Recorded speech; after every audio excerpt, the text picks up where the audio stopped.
Vamos falar de controvérsia, vamos falar de um escândalo que abalou o ciclismo em 1998. Há de haver malta aí que sabe, pelo menos mais ou menos, o que é que aconteceu, o que é que foi o caso Festina.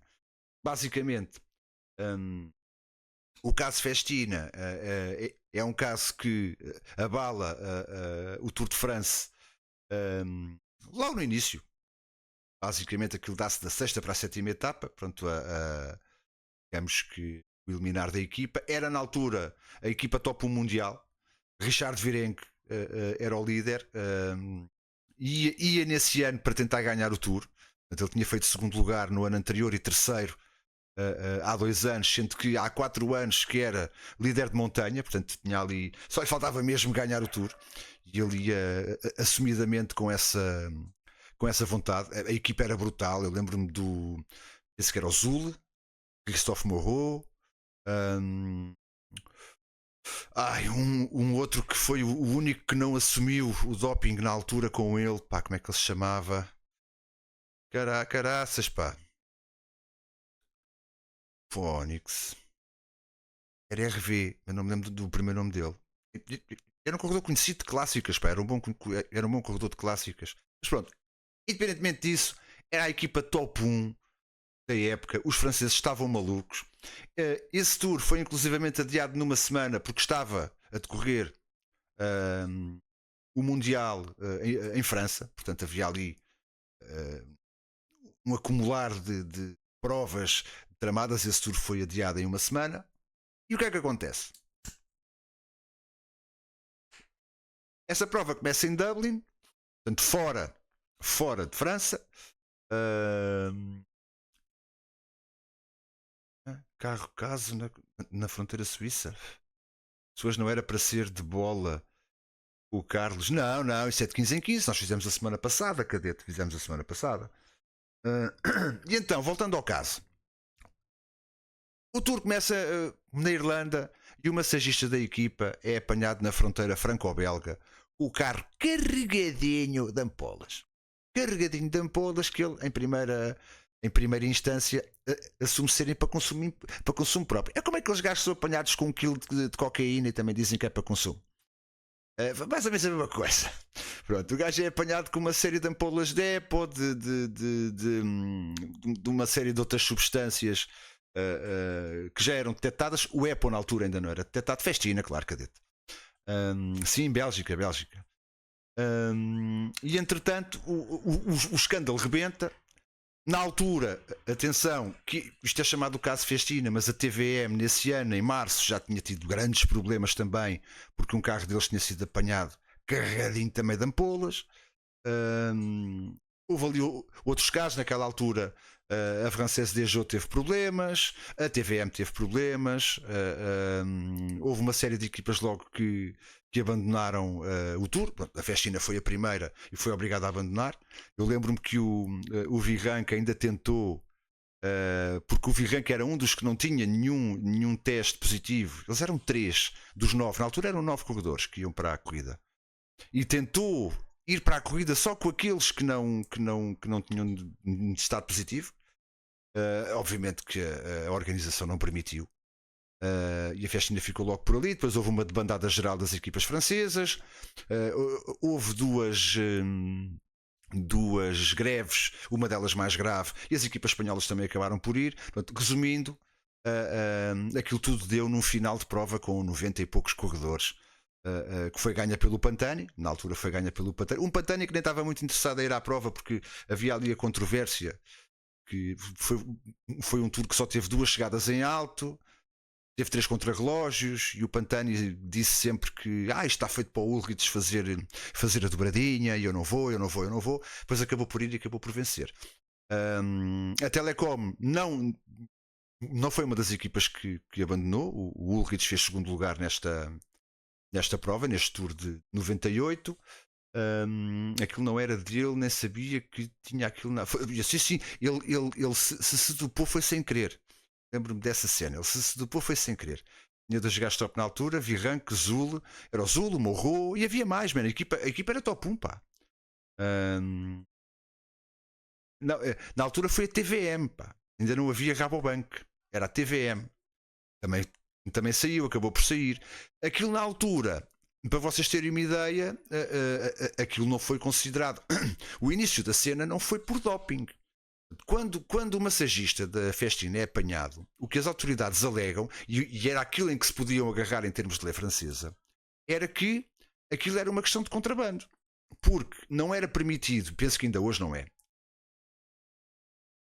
o transporte de medicamentos para consumo em França, fora de França.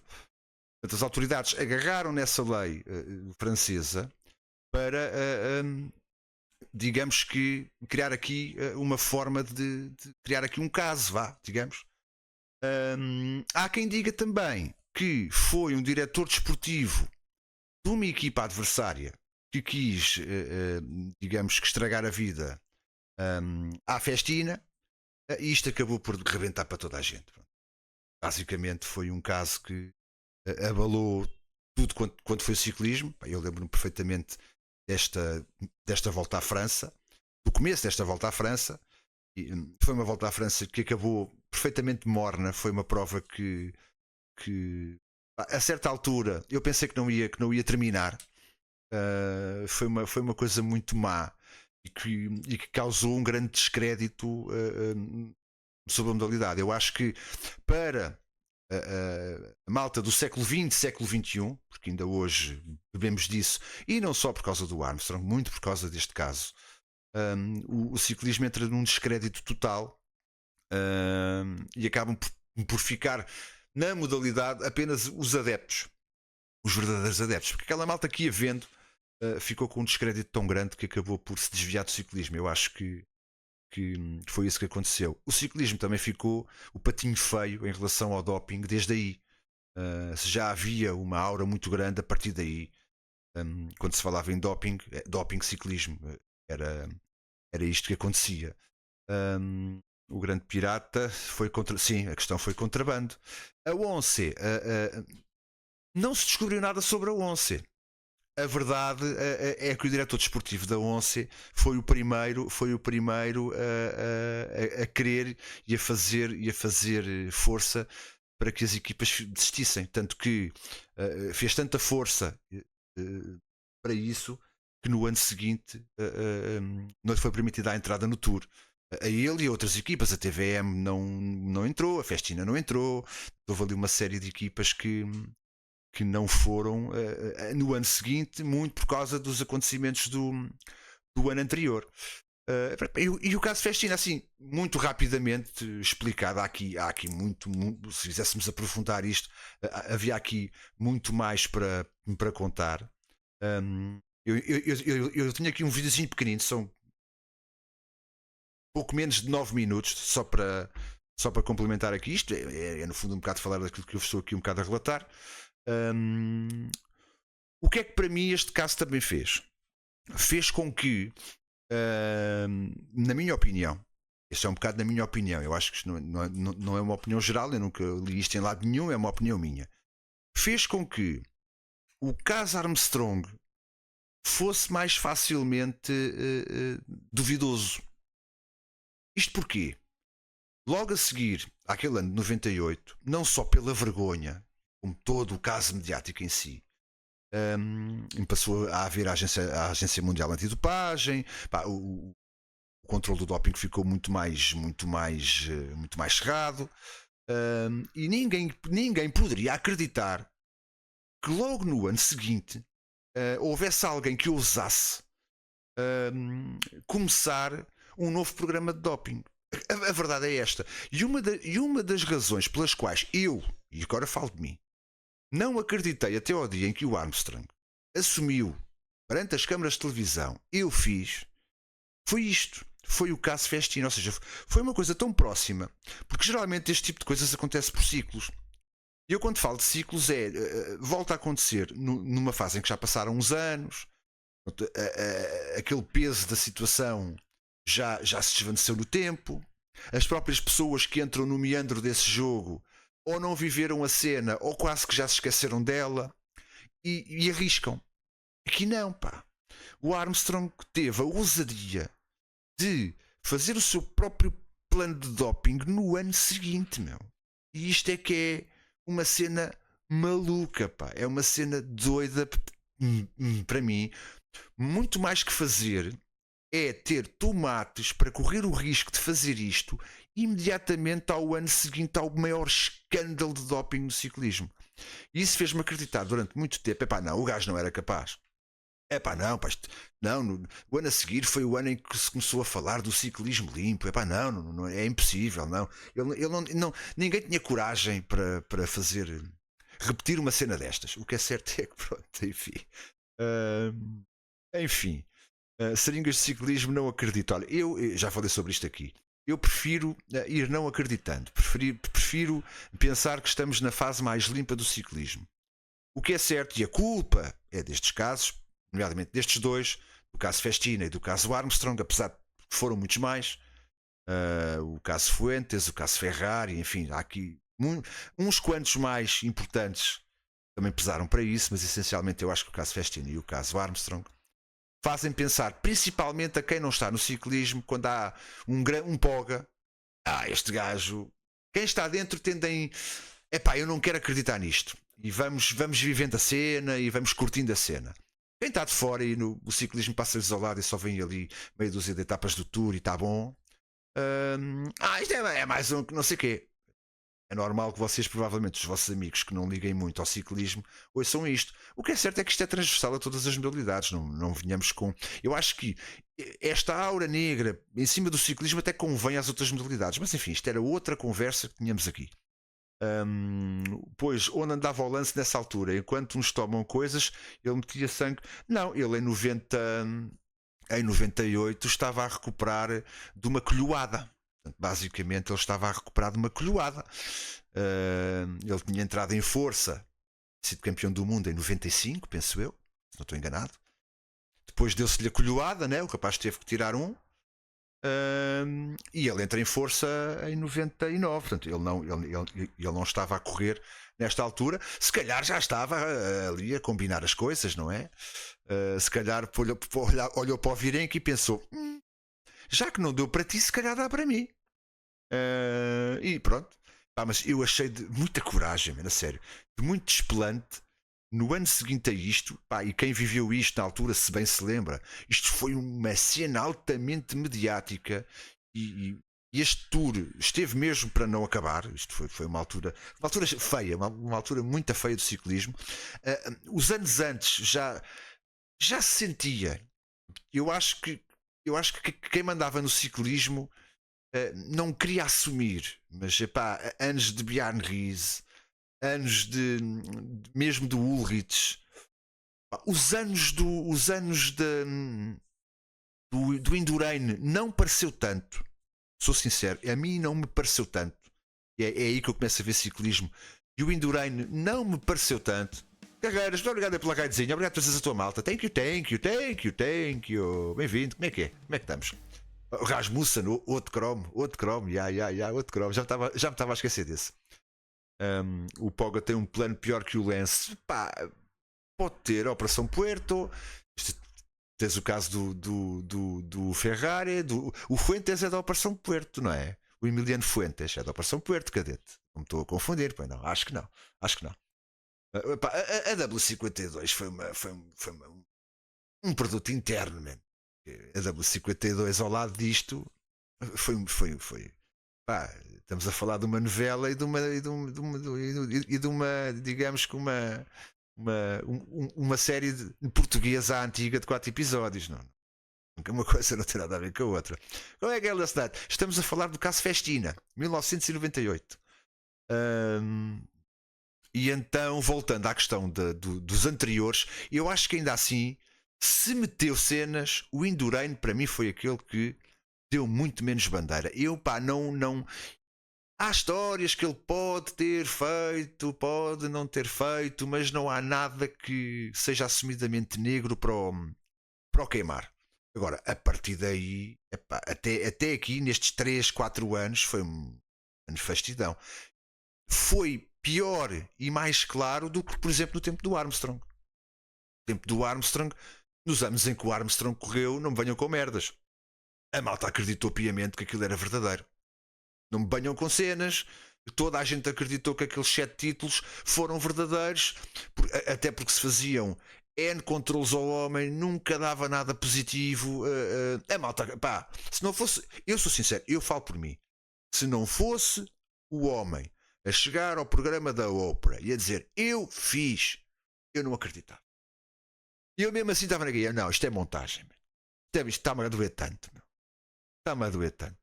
O Ricardo Rico já é depois. O Ricardo Rico já é anos 2000. Esse chaval não teve juízo nenhum na puta da cabeça. Meu. Não teve juízo nenhum na puta da cabeça. Meu. Tinha características. Ele foi um corredor, como tu dizes e bem, feito à base de doping. Desde puto. Portanto, se calhar até não. Mas parecia. Aquilo que me parecia. Boas de facto, como é que é? Aquilo que me parecia é que era um corredor que tinha tudo para limpo ser um corredor do caralho, mas que não resistia àquilo. Mas se calhar até não. Se calhar só o Ricardo Rico só chegou ao pelotão internacional porque fez programas de doping desde criança. O caso Armstrong para mim foi muito difícil de aceitar. E a única forma, falo de mim, a única forma de eu acreditar foi o próprio dizer na televisão eu fiz. Porque eu podia dizer o mundo inteiro menos ele. Eu ia estar do lado do homem. Porque foi o corredor com que eu mais vibrei, foi o corredor que eu vi a andar de bicicleta mais brutal de sempre.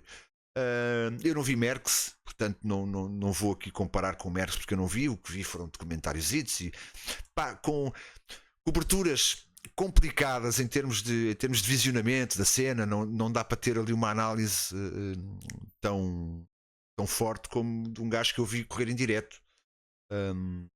Portanto, eu se ele não assumisse, eu não acreditava. Não acreditava. Mas para mim, continuo a dizer, para mim foi o corredor que me fez ainda mais chamar o ciclismo, foi o melhor corredor que eu vi correr e foi o gajo que me deu das tardes mais loucas de ciclismo que eu vi. Independentemente depois se saber do resto. Agora, se calhar é uma boa desculpa, os outros também estavam, provável.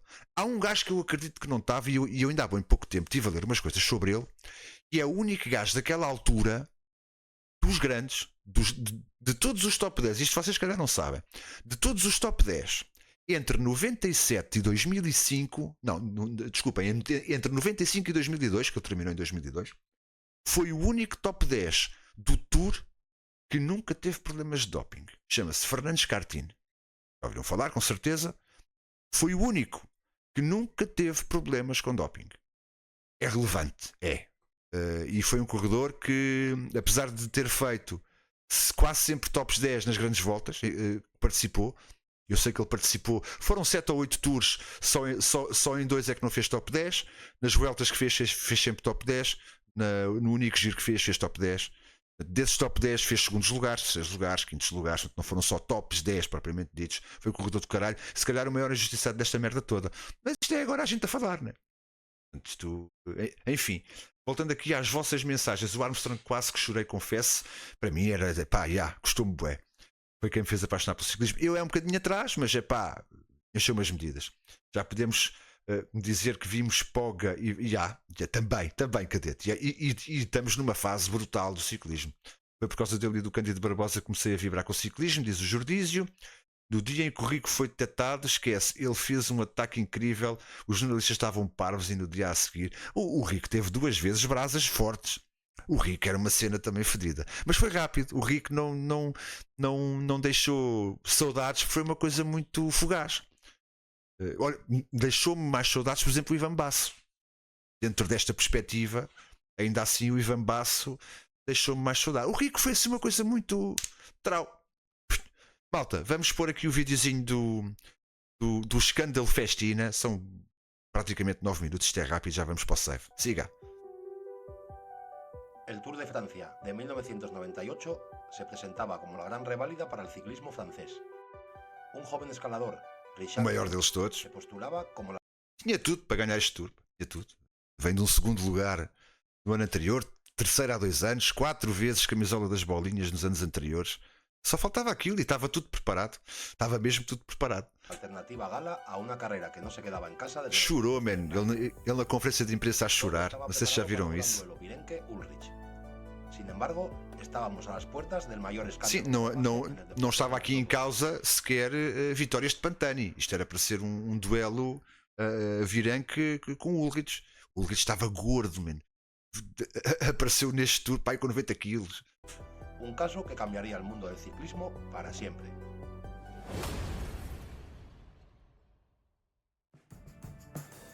El ciclismo vivía, durante la década de los 90, una nueva edad de oro. Las grandes marcas estaban apostando fuerte por el deporte de las dos ruedas.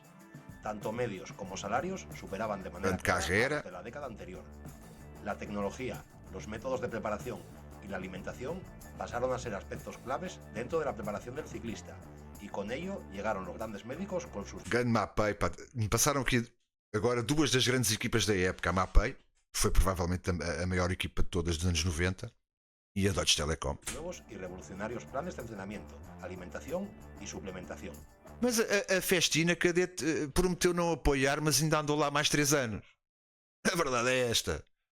Prometeu não apoiar, mas ainda teve lá mais 3 anos e só largou em 2001 o ciclismo.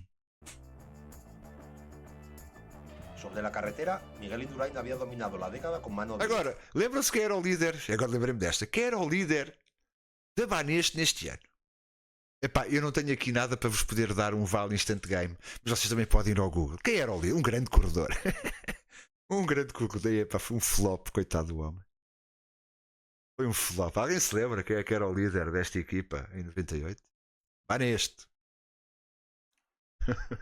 O grandíssimo Abra Molano. Conquistando 5 Tours de Francia. Nada. y os días. Não, foi campeão do En la mundo. Vuelta, Roglic Contrarrelógio, acho eu. que no iba a ser superado hasta Roglic. Quem era o líder da Once? Lembram-se quem era o líder da Once? Também grandes voltas, também não propôs nada.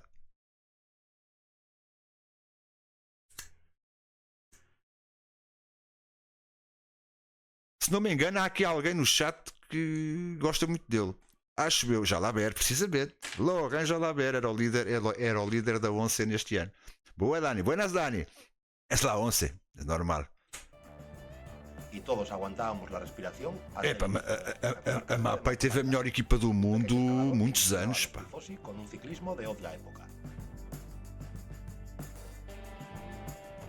Já a Mercatone Uno, Pantani, era velhos, era só velhos. E era uma equipa de um homem só. Portanto, aquilo era tudo à volta do Pantani. Aquela equipa sem Pantani, eles iam para casa. Ponto. Era a equipa mais velha deste tour. Tras la retirada de Miguelón, el trono del ciclismo se debatía. Não, o Sastre foi mais tarde, pá. Y la nueva figura dominadora del Tour Foi mais tarde, man. Jan Ullrich, un jovencísimo alemán que amenazaba con darle continuidad O Ulrich foi gordo para esta volta. combativo francés del equipo Festina. Richard Era um bom corredor, atenção, era um bom corredor. Fez boa frente, varias etapas na minha opinião, fez boa frente em 2003, no ano em que fez mais frente ao Armstrong. Fez uma boa volta à França nesse ano. y 3 premios de la montaña en las ediciones anteriores. El joven ciclista francés estaba preparado para dar batalla y, por qué no, ganar el Tour de Francia. Todo estaba preparado para la gran batalla. O Virenque era um gajo que tinha perfeitamente potencial para ganhar um Tour. De los últimos años. E acho que destes franceses todos que têm aparecido nos últimos anos, acho que foi aquele que esteve mais perto. Existían numerosos rumores que ensombrecían la gloriosa época. Esperou por ele quando ele caiu, em Luzardidan. Lembro perfeitamente dessa etapa, já falámos aqui na live sobre essa etapa, está lá no YouTube. Ivan Maio, Ulrich e Armstrong numa subida épica. Essa subida é épica. A merda de um puto com um boné ou com um saco ou com o caralho. Vai toda a gente para o chão, man. Luzardidan desse ano é mítico, man, mítico. Del ciclismo de los 90. Todo el mundo empezaba a hablar de una nueva sustancia, una poción mágica que daba una fuerza sobrehumana. Ya. La eritropoyetina, comúnmente conocida como EPO, un fármaco que aumenta considerablemente el nivel de glóbulos rojos en la sangre, es decir, oxígeno en ampollas. Eu acho que estás correto, RD, apesar de que o mais relevante que o Jalabert conseguiu foi Campeonato do Mundo.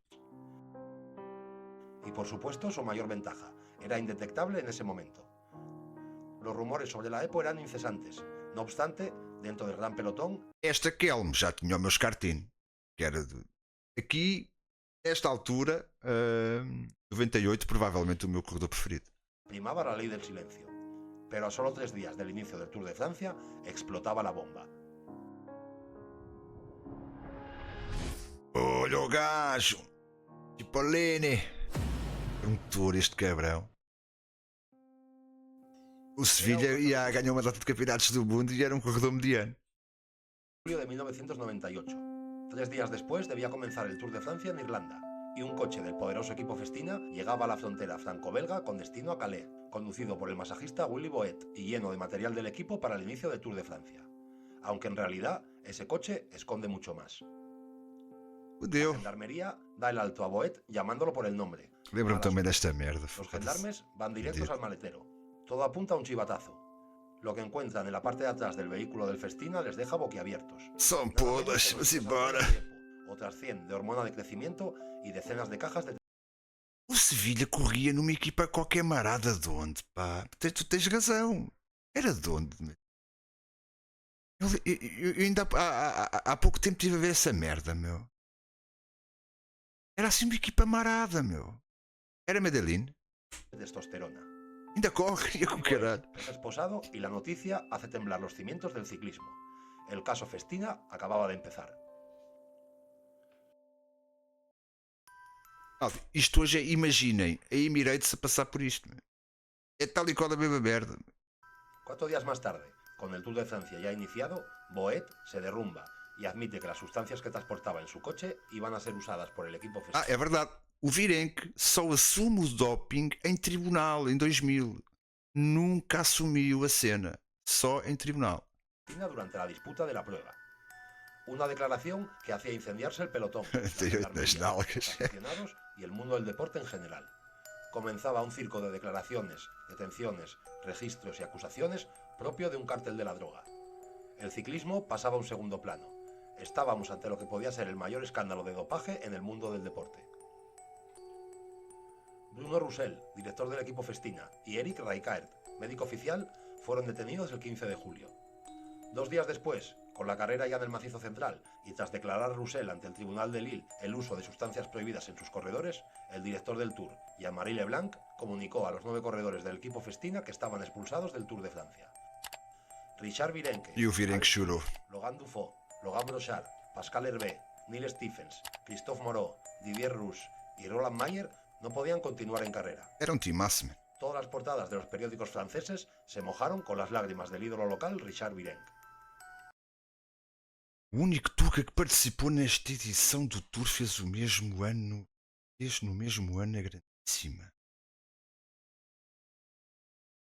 Epá. Quem é que foi o único a participar em 98? No Tour? O Cândido. O Cândido não fez nenhum Tour, caralho. Nem o Orlando. Tenho dúvidas. Ponho bué dúvidas nisso. O Orlando Tour. Voltas à Espanha fez. O Cândido fez voltas à Itália. Espanha não sei se fez. A Itália fez. O Orlando tenho muitas dúvidas. Eu diria que não. Sou sincero, LC. Eu diria que não. Só googlando. Días después, Brochard, Só googlando, mas não. Zule confesarían tras ser detenidos. O Morro sim, o Morro entretanto Poco a voltou. poco irían confesando los demás. El E último mesmo fue o Virenque volta para a Polti. Não lhe permitiram correr no ano a seguir, mesmo pela Polti, e 2 anos depois estava lá. Virenque, que lo hizo en el juicio. Todo parecía llevar a una red instrumentalizada de dopaje organizado.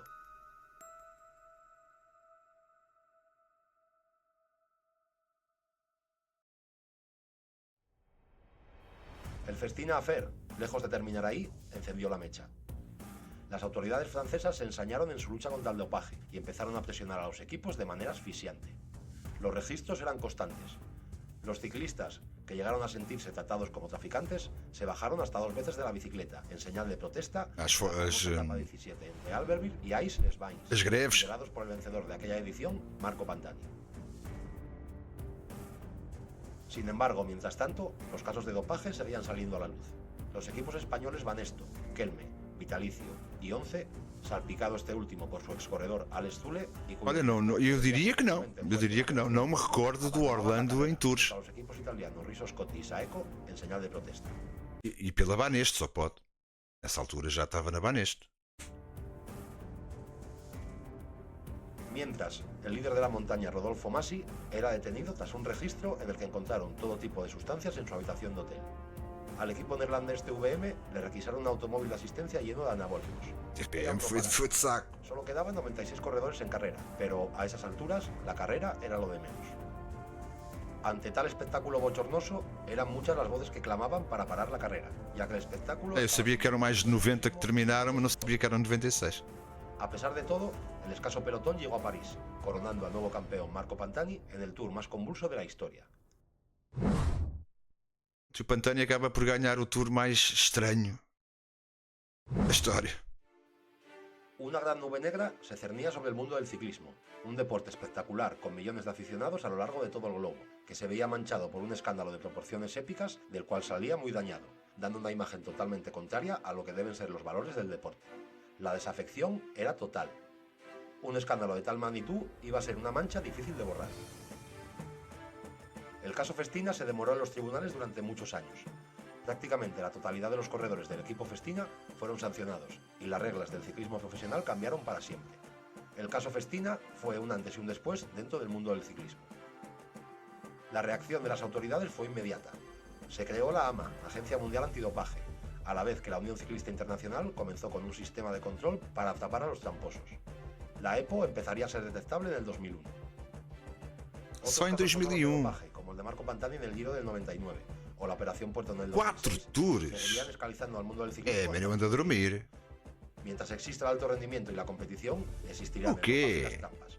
Negarlo sería de necios. Sim, Banesto tinha que ser. 4 tours.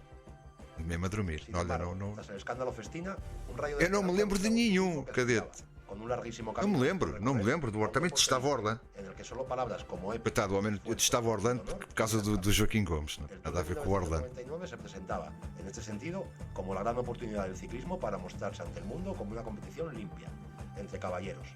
Todos, Em 99, ouviram? Em 99, a organização tenta mostrar ao mundo que o ciclismo é um desporto limpo. Ai, o caralho. los aficionados conteníamos el aliento. El resultado, como todos sabéis, fue otro. Olha a dica, olha, aí está ele. Deve acabar aqui. Cenas dos próximos episódios. Ah, pois. Lá chegaremos. Lá chegaremos, malta. Pronto, epá, e está aqui o caso Festina, mais ou menos como eu sabia contar. É mais ou menos isto. Quem não sabia fica a saber. Mas eu acho que é um assunto que a maior parte da malta que está aí já devia de conhecer. Epá, neste saiu da corrida à 17ª. Sim, isso eu sei também. Agora, Paris, a cena das voltas a Itália e a Espanha, sim. Os tours não me lembro, meu. Não me lembro, epá, mas pronto, também não posso lembrar de tudo, né? Pá, pronto. Enfim, é daquelas coisas. Mas eu não curtia o Orlando. Eu não curtia. O Orlando, me desculpa, eu não te curtia lá muito, Orlando. Não era uma cena que me aprajaria muito. Maltinha, para o save. Ainda dá tempo, ainda dá um tempinho aí, para deixar-me só aqui ajeitar.